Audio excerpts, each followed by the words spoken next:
Shalom Ouvracha, mes chers amis, une histoire de réincarnation. Ça arrive souvent qu'il y a des tzadikim qui reviennent donner des messages à des gens. Comment ça se fait que c'est spécialement ces tzadikim qui viennent? On a vu déjà quelque chose d'intéressant, qu'il y a une différence entre la réincarnation et le hibour. La réincarnation, c'est vraiment quelqu'un qui revient dans un corps, et le hibour, c'est-à-dire c'est un tzadik qui vient à l'intérieur de la personne pour l'aider dans sa avodat Hashem.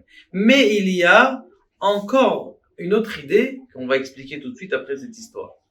Un monsieur qui habitait à Gaza, un enfant, petit enfant, et il habitait à Gaza, cet enfant-là, eh bien, un beau soir, il se réveille, il demande à sa mère, maman, tu sais, j'ai rêvé d'un monsieur, un vieux monsieur, lève-toi, dis à ta mère que tu dois partir, et tu es un enfant juif. Il m'a dit que j'étais juif, qu'est-ce que c'est ça? Ça m'a dit, mais arrête tes histoires, c'est n'importe quoi, on habite à Gaza, voilà, ton père, il travaille dans le Hamas, et qu'est-ce que tu veux, Azov, tu sais, des fois, c'est des rêves. T'as déjà regardé une vidéo bizarre aujourd'hui, laisse tomber. Bon.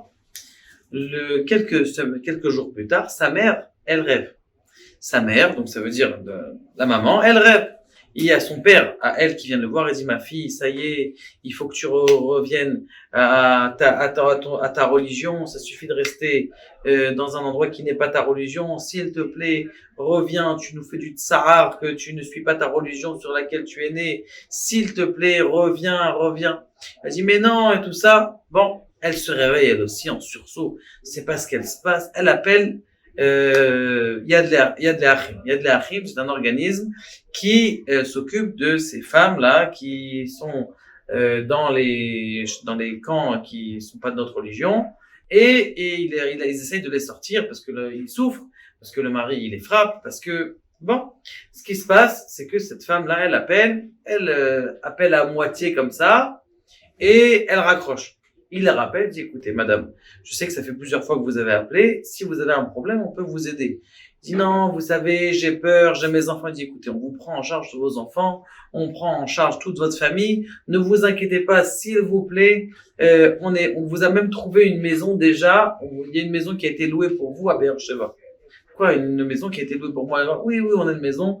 Venez à telle heure, votre mari, dites-nous à quelle heure votre mari n'est pas là. On vient vous chercher. Ça va être 3 personnes qui sont habillées comme à Gaza, eh bien, qui vont vous prendre, et vous allez, il a dit d'accord, venez me chercher à telle heure. Et ils arrivent, ils prennent à telle heure, et ils vont à Beersheba. Un beau jour, donc ils sont dans la maison, là-bas, ils commencent à revenir un petit peu à leur source, et ils sont bien sûr cachés par leur ancien mari, et Baruch Hashem, les mois passent, un beau jour, ils passent par Netivot. Et comme vous savez, la ville de Netivot, c'est la ville de Baba Salé.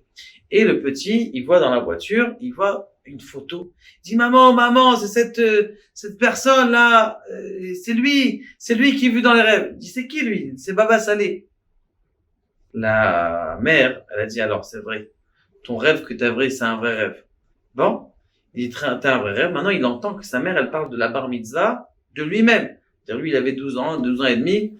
Et il a dit, maman, regarde, j'ai un endroit où je veux faire ma bar mitzvah. Je dis, c'est quoi cet endroit où tu veux faire la bar mitzvah? Ils ont décidé de faire dans une salle. Il dit, non, moi je veux pas faire dans une salle. Je veux faire ma bar mitzvah chez Baba Salé.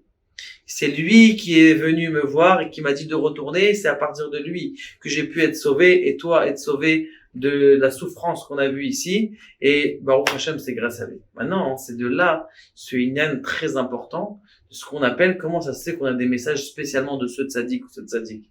Eh bien, il y a ce qu'on appelle, dans la Kabbalah, le inyan de Nitzot. Ça veut dire que t'es pas la réincarnation directe, ni de Baba Salé, ni le hibour de Baba Salé, c'est-à-dire que tu n'es pas c'est pas Baba Salé qui est rentré à l'intérieur de toi, mais c'est un Nitzot, c'est-à-dire qu'il y a une partie de l'étincelle du tzaddik qui est à l'intérieur de toi et qui vient t'aider. Ça, c'est encore un niveau un peu plus petit, mais c'est bidiouk ce qui se passe. Des fois, il t'envoie un rêve, ou des fois, ça fait partie de ta famille. Ça, c'est ce qu'on appelle un nitzot, et ça, on peut être, comment on appelle ça, emparé de ce nitzot pour pouvoir réussir sa vie. Ça, c'est la force des réincarnations. Baruch Hashem, cet enfant, aujourd'hui, il est religieux, il a un petit chapeau, et il est très mignon, et qu'Akadosh Baruch Hu, eh bien, il nous donne la force à tous nos tzadikim de pouvoir faire tchouva à tout leur Am Israël.